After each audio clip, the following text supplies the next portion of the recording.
Sa video na ito mga katropa, magre-remedyo tayo ng headlight ng Game Changer.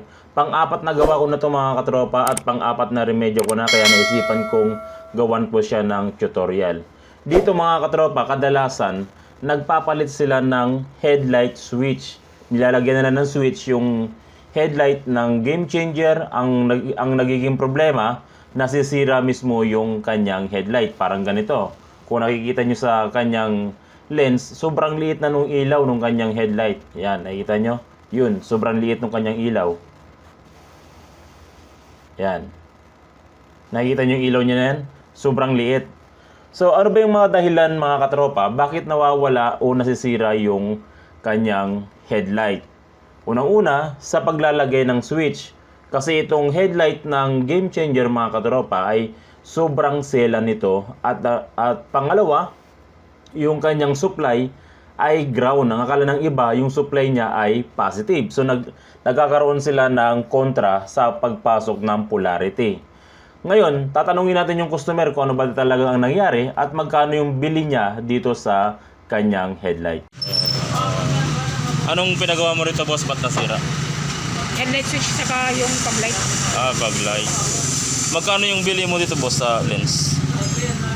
Yung buong assembly yung nabili ko na. Magkano? 6, 7. 6-7? Yung buong lens sa tubo na to? Ako. Ay, okay. Sige. Mahal din pala, ano? Ako. So, ganun pa rin. Hindi pa rin. Pero yung nauna sana, ginawa natin ng paraanan. Yung una, kasi nabasag na yung ano niya. Kaya bumili ka ng bago, tapos Akala sinalpa. ko, okay na. Ngayon, ganun pa rin. Ganun pa rin. Dahil sa switch. Sige. Yan nga ang dahilan mga katropa, bakit nasira yung kanyang headlight dahil dun sa paglalagay ng switch. Pang-apat na gawa ko na ito mga katropa at i-share ko sa inyo kung paano natin gagawan ng paraan ito. Alisin muna natin yung kanyang headlight.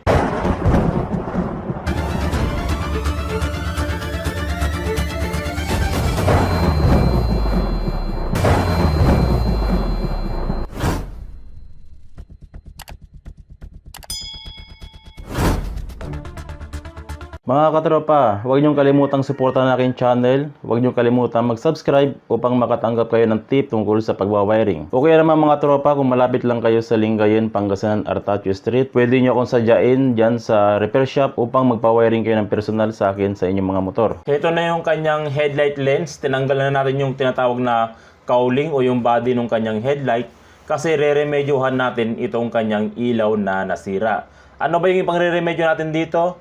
Itong OSRAM LED. Ito, dalawang OSRAM LED lang yung ating kailangan dito. At maya-maya, ituturo ko sa inyo kung paano ang gagawin natin dito sa mga ilaw nito at ano ang diskarte natin para mailagay natin to doon sa ating nasirang headlight ng ating Game Changer. Yan, aalisin muna natin itong ating lens, pero hindi nyo basta-basta maalis to at hindi nyo basta-basta pwedeng sungkitin dahil meron tayo ditong ginagamit na tools para maalis natin yung ating lens. Kasi itong lens na to, meron tong sealant na kailangan natin tunawin para maalis natin.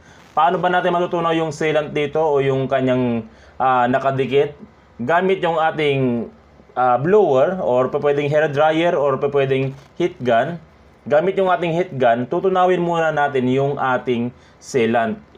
Kailangan tunawin yung sealant ito.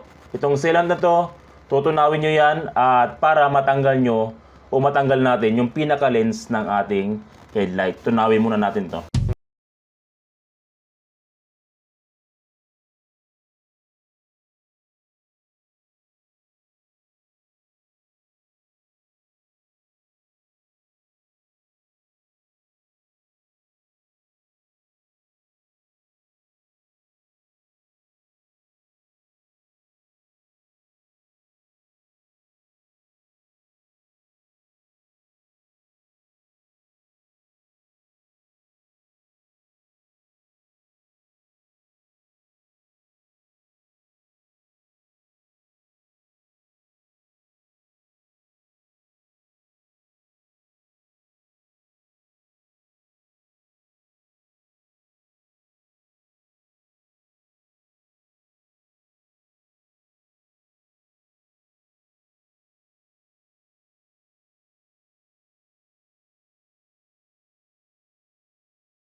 Oops, ito yung sinasabi ko sa inyo na bawal nyong sungkitin kapag hindi ginagamitan ng blower kasi kailangan natin palambutin yung sealant ng paligid ng ating lens para maalis natin itong buong lens na ito. Yan yung sinasabi ko. Yung mga sealant na yan. Kaya kailangan nyo ng heat gun or hair dryer. Okay? Nagkakaintindihan ba yan? Pag na huwag nyong susungkitin kasi mababasag yung ating lens. Pagkatapos nating matanggal yung lens, tanggalin natin yung screw rito. Yan, tatanggalin natin yung screw na yan at screw rito dito sa gitna. Ito. Dito sa taas, sa kabila rin at dito naman sa gitna rin. Tanggalin natin yung kanyang pinakakilay, aalisin natin tong pinakakilay niya o yung mismong sa lagayan ng signal light. Pagkatapos nating matanggal yung mga tornilyo, tanggalin naman natin yung sakit dito. Ito, i-focus ko lang ito, itong sakit na puti na to. I-press nyo lang yan, pindutin nyo lang yung kanyang lock. May lock siya dyan sa sakit. Saglit lang tanggalin ko para makita nyo. At walang umawak ng camera. Ito, pipindutin nyo lang yan, saglit. Ito. Ayan. Ito yung kanyang sakit at ito yung kanyang pinipindot. So, ganyan yung pagkakalagay sa kanya. Ayan. Pindot nyo lang yung gitna, tapos release.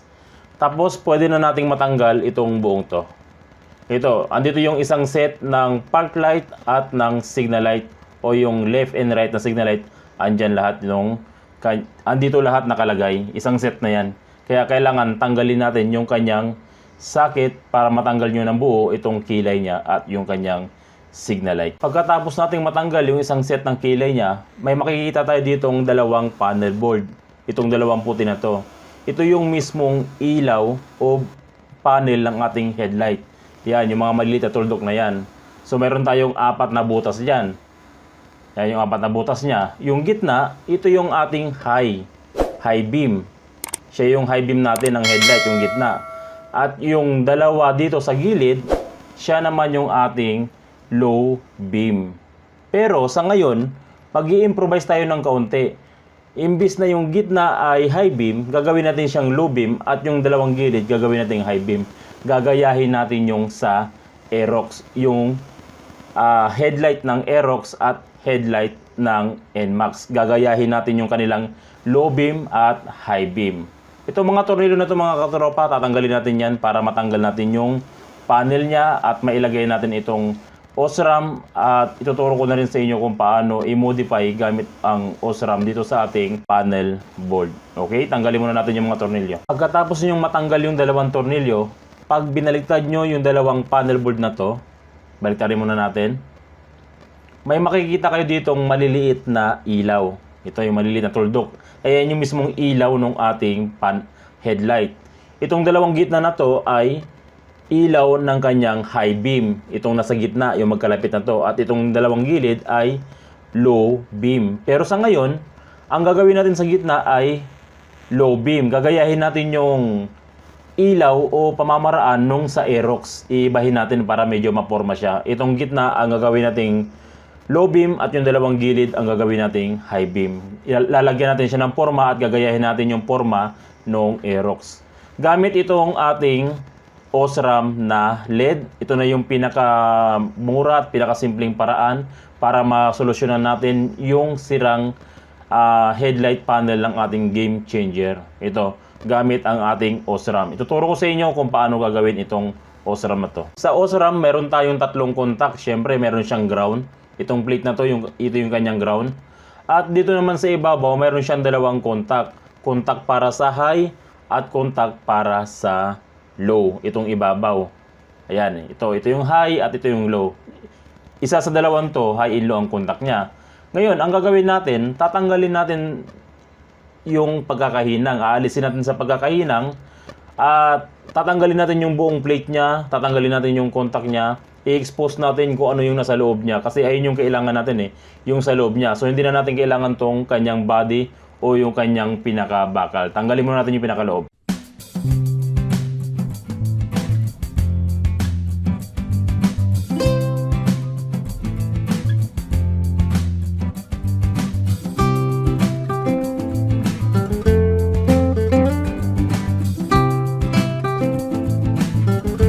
Sa sa loob, mayroon kayong makikitang H na symbol. Ito, H. Ibig sabihin yan, ito yung contact ng ating high ng ating OSRAM o yung ating high beam. At dito naman mayroong L.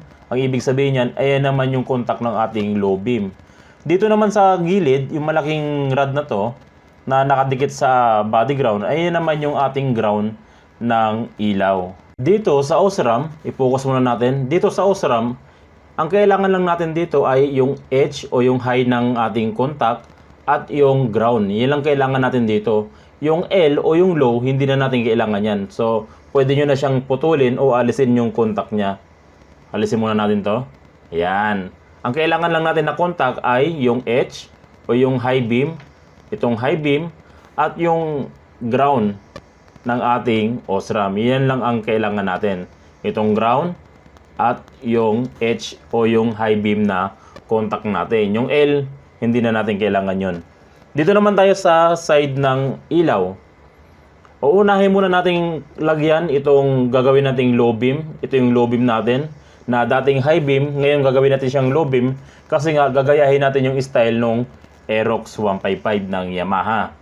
Ngayon, dito sa ilaw, tatanggalin natin itong pinaka bolt niya o ito yung pinaka chips niya. Tatanggalin natin yan. So para matanggal natin yan, kung mapapansin nyo dito, nakahinang siya dito. Ayan. Isa-isa rin nating tatanggalin yung hinang na yan. Pati dito sa kabila, tatanggalin din natin yung hinang na yan. Para matanggal natin yung ilaw at mapaghiwalay natin yung kanyang pinaka motherboard. Kailangan matanggal natin yung ilaw.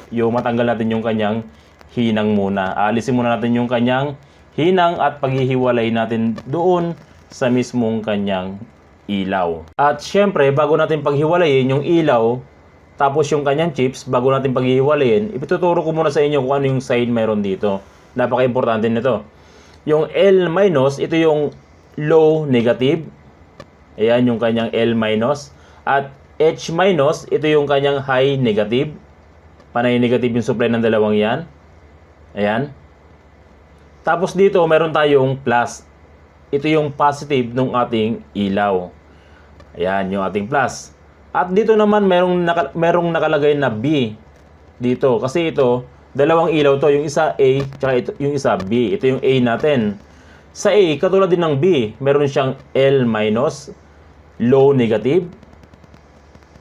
Ayan. At meron siyang H-, high negative.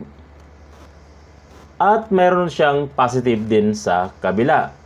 Kung mapapansin mo rito, meron siyang A kasi siya yung A na side ng ilaw at dito naman ay B side ng ilaw. So pare-parehas lang yan.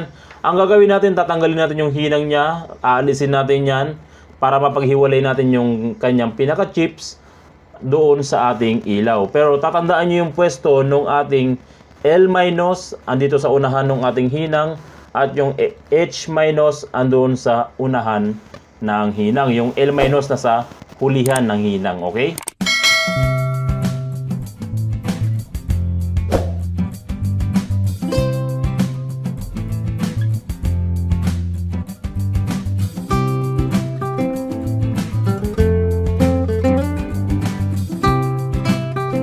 Ito na yung ating OSRAM. Tinanggal na natin yung pinaka motherboard niya o yung pinaka chips niya. Ang naiwan na lang dito ay yung ating LED na ilaw. Ayan, kailangan tanggalin natin yan para masungkit natin tong LED na to. Ito, naiwan na. So kunin ko muna yung panturo ko para mas malinaw uli sa atin yung ating gagawin. Dito mayroon tayong, focus muna natin. Ayan, dito mayroon tayong L-. Ayan, tapos dito naman sa kabila, H-, dapat di magkadikit yan, ang dalawang yan, at dito plus. Dito mayroong L- at H-, dapat hindi rin sila magkadikit, at doon mayroong plus. Dito sa kanyang pinaka motherboard o yung pinaka chips niya, dito, yan, i-focus muna natin. Ayan, focus. Yan. Dito, mayroon tayong L-, dito nakapwesto yung L- natin, dito H+, at dito naman sa kabila ay H- yun at dito plus. Dito naman sa kabila, ganun din, walang pinagkaiba, L-, H- at dito yung plus ng ating ilaw. So kabilaan lang yan, walang pinagkaiba yan. Ayan yung kanyang pwesto. So ito, alisin muna natin to, yung ating Yung letter A na ilaw o yung A side, tanggalin muna natin yan. Dahan-dahan lang dahil medyo madikit yan. O yung sabi muna tayo, B side muna tanggalin natin. A side or B side, walang problema mga katropa kung anong ilaw ang masungkit nyo dahil parehas lang naman sila ng posisyon o pwesto doon sa ating chips. Baliktaran lang naman sila dyan. So ito, unahin muna natin yung ating B side, yung letter B na ilaw. Ito yung L-. Hihinangan natin ng wire yan at ihinang natin dito sa mismong katapat niya rin, sa L- din. Dapat kung ano yung pwesto niya, dyan yun rin siya ilalagay. Katulad dito. Dito yung pwesto ng ating L-. Hihinangan natin ng wire yan at para ganun pa rin, same pa rin yung connection niya.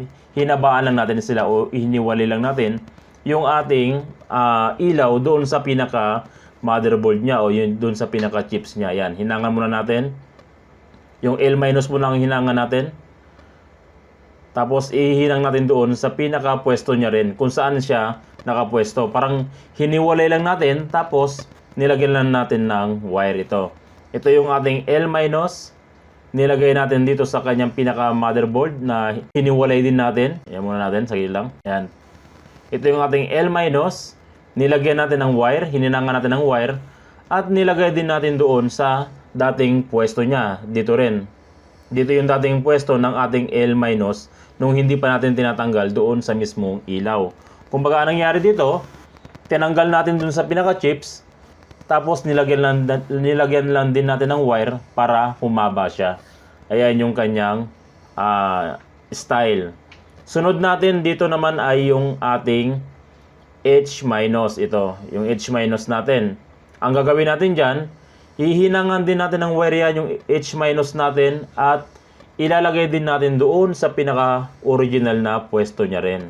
Dito. Dito nakapwesto yung ating H-. Focus mo natin. Ayan. Diyan nakapwesto yung ating H-. So, ang gagawin natin, hihinangan din natin siya ng wire. Tapos, ipopwesto rin natin doon sa ating o doon sa dati niyang pwesto. Hinangan mo natin ng wire to. Yan. Tapos, ihinang natin doon sa dati niyang pwesto. Yan. Yan. Parang walang nangyari. Pinaglayo lang natin yung LED tsaka yung motherboard pero yung pwesto niya doon pa rin. Ito yung ating H-. Ayan. Hininangan natin ng wire. Ito yung ating H-. Ayan, turo ko muna. Yan.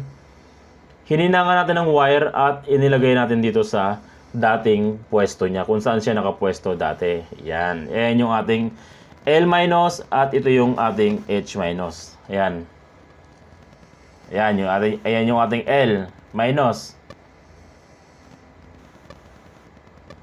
Ayan. Sunod natin yung ating plus. Ito, yung pinaka-positive ng ating ilaw. Ito yung plus natin.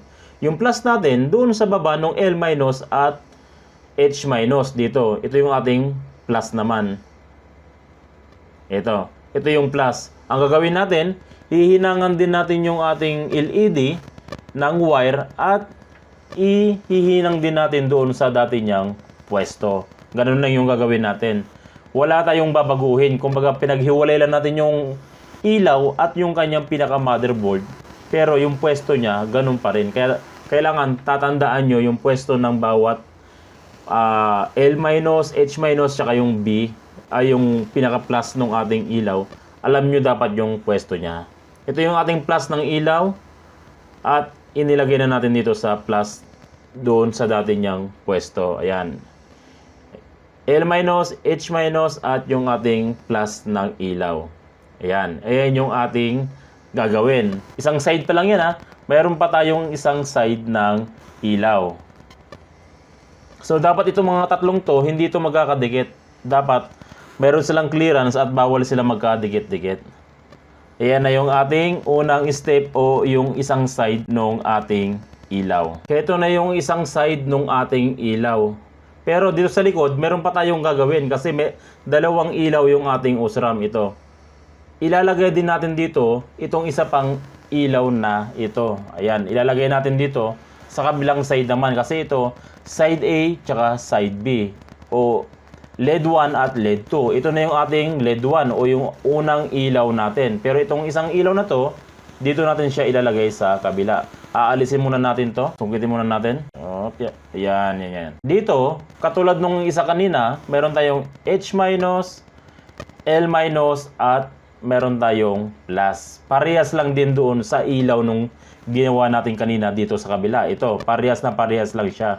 At ganun din ang gagawin natin dito sa kabila. Kung ano yung ginawa natin doon sa nauna, ganun din ang gagawin natin dito sa kabila. Same process lang. At hihinangan natin ng wire. Lahat yan hihinangan ng wire katulad nito. At ilalagay natin kung saan siya nakapwesto yung L-, H- at yung plus. Kung anong ginawa natin dito sa unang ginawa natin, kung ano yung mga hininangan natin dito, ganun din ang gagawin natin dito sa kabilang ito, sa side na to. Dapat yung H-, L-, tsaka yung plus, same pa rin sila ng pwesto.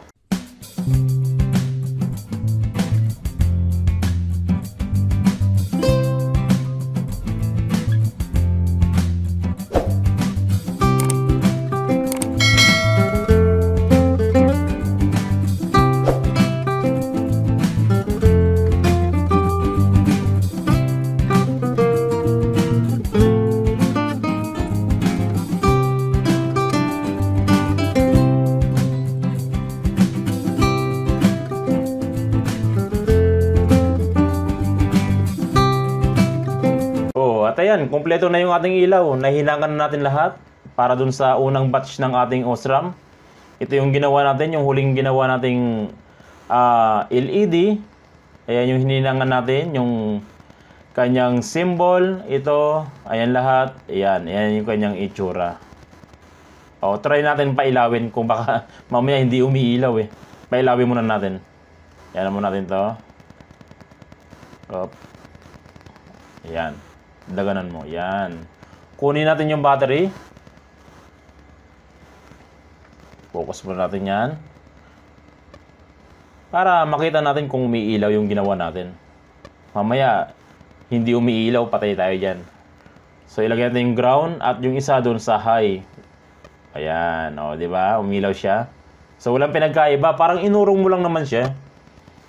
Kumbaga, pinaghiwalay mo lang o pinaglayo mo lang yung LED at yung kanyang pinaka motherboard, yung pinaka chip niya. Pero yung pwesto ng bawat wire, yung pa rin. Okay, di ba? Umiilaw siya. Ngayon, ang gagawin natin dito sa ating LED, lalagyan natin to ng tape bago natin ilagay dito sa ating panel board. Mamaya ituturo ko sa inyo kung paano ilagay itong ating ilaw dito sa ating panel board. Nakaganyan siya yung pwesto niya. Yan. Ganyan yung pwesto niya. So, para mailagay natin yan, gagamit tayo ng pandikit o yung ating shoe glue or yung mighty band. Pero bago ang lahat, lagyan muna natin ng wire to. I-organize na natin yung ating wire para malinis tignan. Balutan natin ng electrical tape. Balutan muna natin ng tape to. Dalawa silang babalutan natin ng tape, ha? Para malinis tignan sa loob. Yan. At ito na yung ating dalawang ilaw. So, good to go na yan.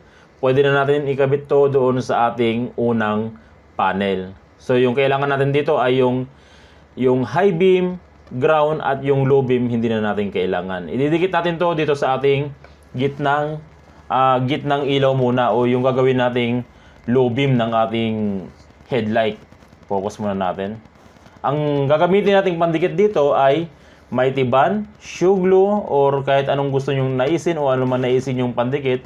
Ang importante, madikit siya at hindi bibitaw dahil alam nyo naman, mahirap tanggalin yung ating lens. So, kailangan sigurado na kayo.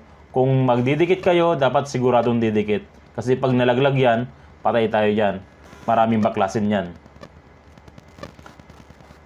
Yan. Unahin muna natin itong gitna. Itong bumbilya na yan, tatanggalin na natin yan dahil papalitan na natin siya ng Osram LED. Aalisin na natin yan. Hindi na natin kailangan yan. So, ang gagawin natin, ipa-flat natin yan tapos i-cover natin dyan yung ating Osram LED. Ganon din dito sa kabilang side na to. Ito yung magsisilbing low beam ng ating headlight. Gagayahin natin yung high and low ng Aerox. Kasi yung high and low ng Aerox, pag nag-low ka sa gitna at pag nag-high ka sa gilid, gagayahin natin yung kanyang sistema. Uunahin muna natin itong dalawang gitnang ito o yung dalawang gitnang ilaw. Iyan muna yung unang lalagyan natin ng LED, yung ginawa nating OSRAM. Diyan natin siya ilalagay.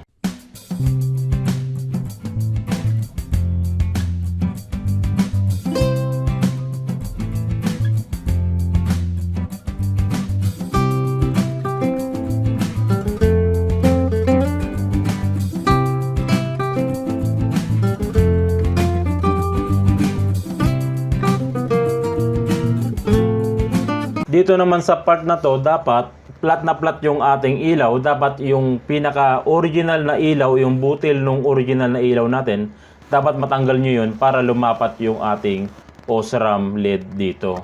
So, aalisin natin yun, sisirain na natin yun dahil sira na nga siya at wala na tayong ibang paraan, kundi gawan ng ibang o lapatan natin ng ibang ilaw o ibang LED.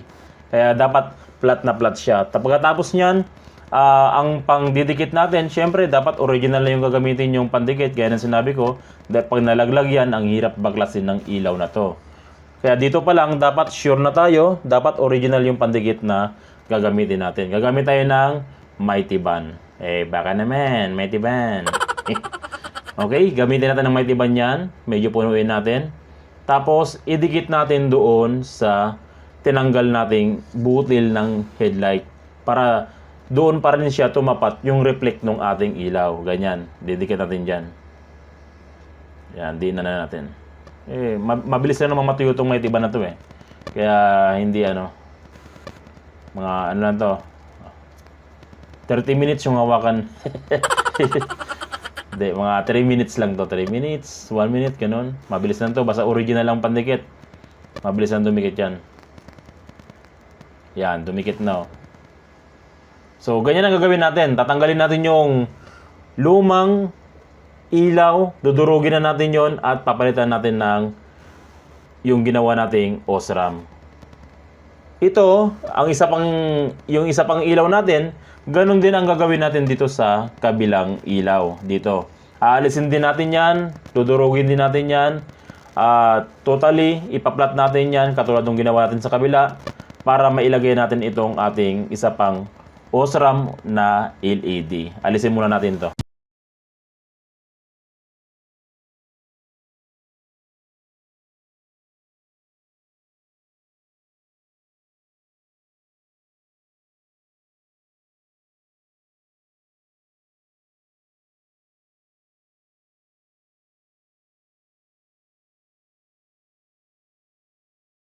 Ito na yung ating unang batch ng ilaw o yung magsisilbing low beam ng ating headlight. Yan. Ito na yung kanyang itsura. Iyan mo natin yung camera. Ngayon, pag in-arrange natin siya o inayos natin siya sa loob, organize muna natin to para makita nyo yung itsura niya pag nilapat na natin yung panel. Lagyan muna natin itong panel na to. Tapos itong kabila din, lagay natin. Yan. So, ganyan yung itsura niya. Ganyan yung pagkakalagay sa kanya. Pag sisilipin mo dun sa ilalim, ganyan yung kanyang latag. Yan. Yan yung latag nyo. As lumaki siya, at naging 8 lead na siya, low beam pa lang, 8 na yung lead niya agad. Mas liliwanag siya kumpara doon sa stock. Ito yung magsisilbing low beam natin at itong gilid ay yung ating high beam. Yan, yung dalawang gilid. Parang Aerox 155 na yung ating gagayahin na sistema. So, ayan yung itsura niya. Yan. Ayan pa lang.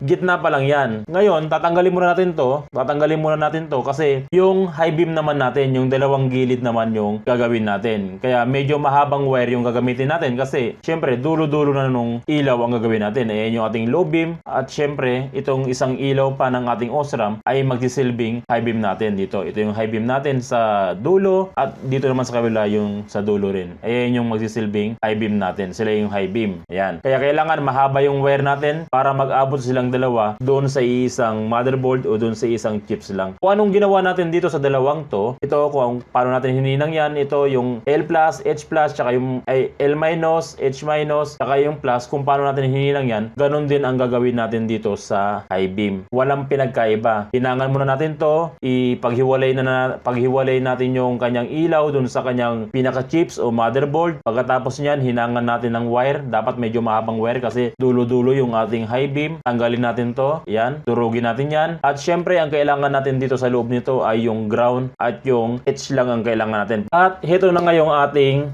high beam. Hindi ko na pinakita sa inyo kung paano ko ginawa dahil same process lang din naman sila nung ginawa natin doon sa gitna para makapag-wiring na tayo kasi medyo mahaba na yung ating tutorial at mas mainam kung iwa-wiring na natin itong ating mga ilaw. Yan ako muna. Mahirap pag walang cameraman eh. Yan. Ngayon, itong ating pinaka motherboard o yung ating high contact at yung ating ground, nilagyan ko na siya ng wire katulad nito. Nilagyan ko na ng wire para mabilis. Ayan. Para gumana na yung ating high beam at low beam. Ito yan. Ito yung ating high beam, yung dalawang gilid na ilaw, ito yung magsisilbing high beam natin. Nilagyan ko siya ng wire doon sa edge ng contact at doon sa ground contact. O bilang mabilis, red and black na lang para mabilis nating ma-recognize yung negative at positive. Ganon din yung ginawa ko dito sa kabila. Nilagyan ko din siya ng red tsaka black o kaya black tsaka red o para ma-recognize natin yung negative at positive nung ating ilaw para mas mabilis tayong mag-wiring. Bago tayo mag-wiring sa motor, dito sa headlight mismo, magwa-wiring na tayo. Ngayon, para mas madali at medyo mahaba-haba ng tutorial natin, dito sa mismong socket, hanapin natin yung blue na wire. Puputulin niyo yung blue wire. Ang kailangan natin, yung blue wire papuntang socket, hindi papuntang panel. Ito yung kailangan natin.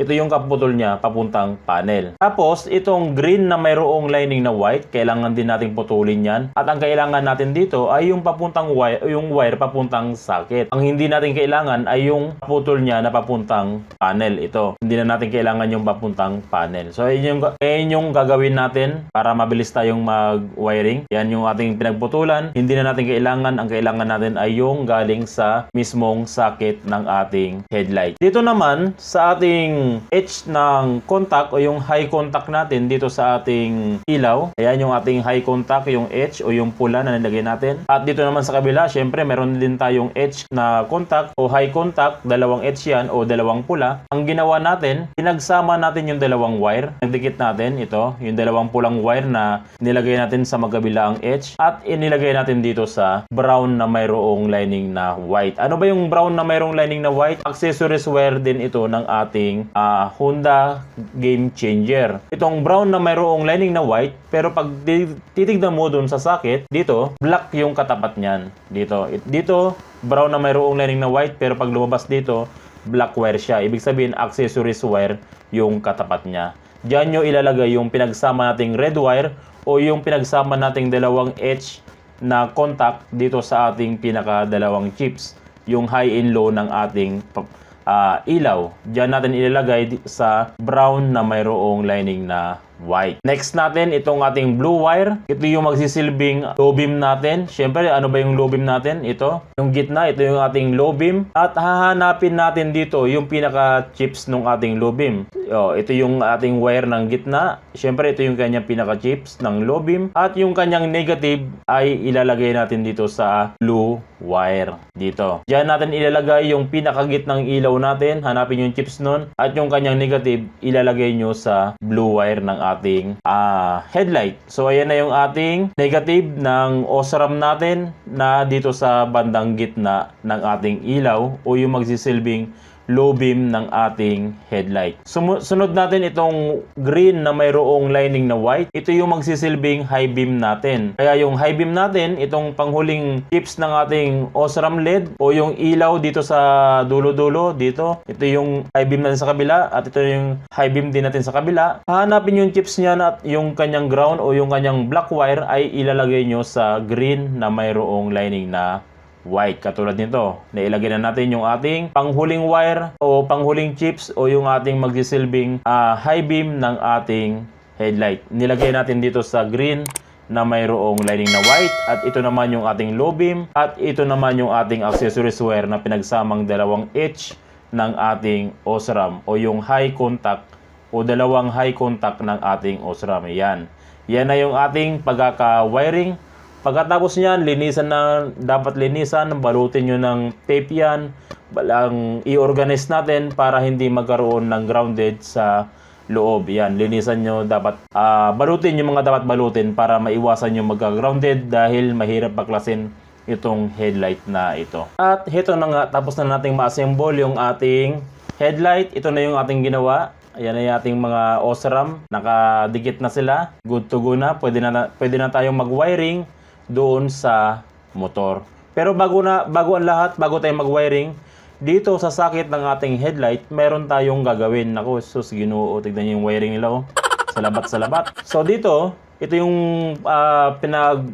pinagpuputol-putol nung unang gumawa, kaya nasira yung ating headlight. Dito, sa mismong socket ng headlight, hanapin nyo yung white na mayroong lining na green na wire. Ang gagawin natin dyan, puputulin natin yung wire na yan, yung white na mayroong lining na green. Aalisin na natin yan. Putulin muna natin to. At ang kailangan natin dito ay yung wire na papuntang socket, hindi wire papuntang motor o papuntang harness. Ang kailangan natin dito ay yung white na mayroong lining na green na papuntang socket sa ating headlight. Pagkatapos niyan, alisin na natin tong cover ng ating headlight dahil meron tayong gagawin dyan. Kailangan tanggalin nyo yan. At ito naman kanyang hollow switch. Gagamitin natin switch na ng ilaw yan dahil bakante na yan at hindi na ginagamit ng customer. So siya na yung magsisilbing switch ng ating headlight. So ito yung switch ng ating headlight. Mayroon tayong gagawin dyan mamaya. At ito naman yung hollow switch. Ang gagawin nating switch ng ating headlight. Bakante na to, kaya gagamitin natin to para hindi sayang. Ito yung kanyang mga wiring. Ito yung mga kanyang coding. Ngayon, mabilisang turo lang tungkol sa hollow switch sa mga hindi pa nakakaalam. Sa hollow switch, meron mo tayong sinusunod na guide. Pag aalisin mo yung socket, tanggalin mo natin yung socket dito. Pag aalisin mo yung socket, itutok ko muna yung camera. Mabilisang guide lang to dahil medyo mahaba na ating tutorial. Dito, meron tayong makikita ritong C. Ang ibig sabihin, common. Siya yung main supply. At dito, itapat muna natin to. So yung common ang hahanapin natin dito, common at NC ang kailangan natin. So kung dito yung common natin ay green, yung NC natin ay NC, normally NO natin ay puti. So ang kailangan natin dito ay yung common at yung NO. Yung NC, hindi na natin kailangan yun o tinatawag nating normally close. I-cut na natin yan. Ang kailangan natin dito ay yung ating common at yung ating normally open o yung NO. Kung makikita nyo sa gitna ng hollow switch, mayroong NO nakalagay at mayroong C na nakalagay. Ibig sabihin ng C, common, at yung NO ay normally open. Ito yung ating C, common, at ito yung NO natin. Ayan lang yung kailangan natin sa ating hollow switch. Ngayon, yung kanyang red tsaka black, nakakonect na yan sa ground at sa accessories wire ng ating motor. Hindi na natin yan gagalawin. Dito sa ating pinaka-socket ng ating headlight, yung pinutol natin kaninang white na mayroong lining na green. Dudugtungan natin ng wire yan, tapos ikakabit natin dito sa ating blue wire ng ating socket. Dito, sa pinaka-socket to ng high and low ng ating headlight, headlight switch socket to. Diyan natin ilalagay yung ating pinutol na white na mayroong lining na green. Dito mismo sa high and low ng ating switch, hanapin yung blue na wire dyan, at dyan natin ilalagay yung ating white na mayroong lining na green. Kaya kailangan dugtungan nyo ng wire to. So ito na nga mga katropa, ito na yung ating dinugtong na wire doon sa ating white na mayroong lining na green. Pinagapang natin doon sa blue wire sa ating switch, at ito na yung kanyang karugtong dito sa white na mayroong lining na green. Medyo minamadali na natin mga katropa kasi umahaba na yung ating tutorial at medyo mahaba-haba na yung ating usapan. Ngayon, dito naman tayo sa common at normally open dito sa ating hollow switch. Dito, meron kayong makikita rito sa socket ng ating headlight. Meron kayong makikitang green na mayroong lining na brown o green na mayroong lining na orange. Orange ba to o brown? Basta hanapin nyo yan, nag-iisang wire lang yan. Ang gagawin nyo, puputulin nyo yan. Putulin muna natin to. Ito. Green na mayroong lining na brown, ang katapat nyan ay mismong green din. Ayan o. Kaya ito, green din siya. O ground siya na wire. Ayan yung katapat niya, green doon sa paglabas ng high and low. Ang gagawin natin, puputulin natin yan. Ayan, meron na tayong dalawang putol. Ito yung papuntang ating high and low. Yan. High and low na switch. Ito yung putol. At yung isang putol, ito yung pinaka main supply natin o papuntang harness wire. Yan. So, dalawang putol meron tayo. Ang gagawin natin dito sa ating hollow switch, dito muna tayo sa ating papuntang switch o dun sa high and low na wire kasi meron tayong dalawang putol. Ang gagawin natin dyan, itong papuntang high and low na papunta sa high and low na wire, yung pinagputulan natin, pagdidikitin na natin yung white wire tsaka yung pinutol natin green na mayroong lining na orange, parang ganito. Pagdidikitin natin silang dalawa. Tapos itong ating normally open dito sa hollow switch, itong ating normally open o yung ating white wire, pero wag yung pagbasihan yung white wire kasi sa bawat hollow switch magkakaiba sila ng kulay. Ang importante doon sa symbol. Yung normally open natin o yung pinakagitna ng ating hollow switch o yung hanapin yung NO na tinatawag dyan, may tatakyan NO, doon yung ilalagay sa pinagsama nating white wire at yung pinutol nating green na yung pinutol natin na green na mayroong lining na brown or orange. Ayan. Yan na yung ating white wire. Nilagay natin doon sa normally open nung ating hollow switch. Ayan. Medyo binibilisan na natin yung tutorial natin. Yan na yung kanyang sistema. Pinagsama natin yung pinutol na green na mayroong lining na orange. Pinagsama sa kulay puting wire na galing switch at nilagay sa normally open. Next natin itong ating common wire o yung pinaka letter C sa ating hollow switch. Doon natin siya ilalagay sa isa pang kaputol doon sa kung saan pinutol natin dito, 'di ba? Pinutol natin yung green na mayroong lining na brown or orange. Yung nag-iisang kaputol na natitira ay doon natin ilalagay sa common natin o doon sa green wire dito sa ating hollow switch. O wag niyo nang pansinin yung ating green wire kasi minsan hindi green wire yan eh. Minsan orange yan or yellow. O sabi na natin common o letter C nung ating hollow switch. So ayan na yung ating green na mayroong lining na brown or orange na pinutol kanina at inilagay natin doon sa ating common wire. Yan. So ganyan lang. Ganyan lang yung ating gagawin. At ito naman sa ating headlight socket, ayan na yun. At pagkatapos niyan, i-organize niya yung mga dapat i-organize. Katulad nito, balutan ng tape yan, pati ito balutan ng electrical tape. Tapos i-testing na natin yung ating ginawa. So ito na mga katropa, na isauli na natin yung mga ating dapat isauli, na organize na. Ito na yung ating headlight at susubukan na natin mga katropa. So pag inunon mo yung hollow switch, mag-on yung ating low. Ginawa nating gitna yung low at yung gilid ay ginawa nating high. So ayan no, high and low na siya, di ba? Di lumakas na, solve na yung ating headlight. Naayos na natin yung ating headlight at functional, gumagana lahat. So ganyan lang mga katropa, napakasimple, napakamura at yun nga, para hindi masira yung ating headlight, iwasan nyo na maglagay ng switch kapag original pa ang inyong headlight. Pero sa ngayon, na-convert na natin siya at nagawa na ng paraan, doon na kayo pwedeng maglagay ng switch. So ayan, parang Aerox na siya yung kanyang style. So yun lang mga katropa, maraming salamat sa inyo sa walang sawang pagsuporta. Sana may natutunan kayo, sana may apply nyo sa inyong trabaho o sa inyong hanap buhay o sa inyong personal na motor pala. Thank you, maraming salamat at God bless.